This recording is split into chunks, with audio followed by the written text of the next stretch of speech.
This is a cervical vertebrae, spinous process, superior facets, body of the vertebrae. And then you have this ligament just inside the bony process of the vertebrae. This is the vertebral foramen.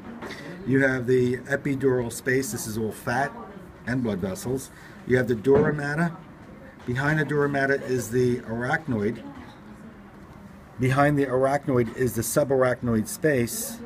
And on top of the nervous tissue in the spinal cord is the pia mater.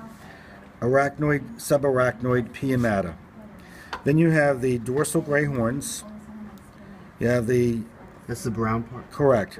You have the anterior gray horns, and if this was thoracic, you'd have lateral gray horns. So sensory information travels in through the dorsal root ganglia. This is where the nerve cell body of the sensory nerve is. Travels through the dorsal rootlet into the dorsal gray horn. Information can either cross by the gray commissure. This is the circular canal where cerebral spinal fluid is located, as well as the subarachnoid space.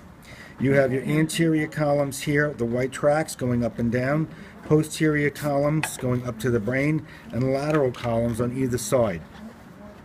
Anterior lateral gray horn. Motor information exits through the anterior gray horn, through the anterior rootlets, through the anterior nerve that mixes with the sensory nerve to become a mixed nerve. You have your ventral and dorsal roots, rammies, and then you have your sympathetic ganglia over here.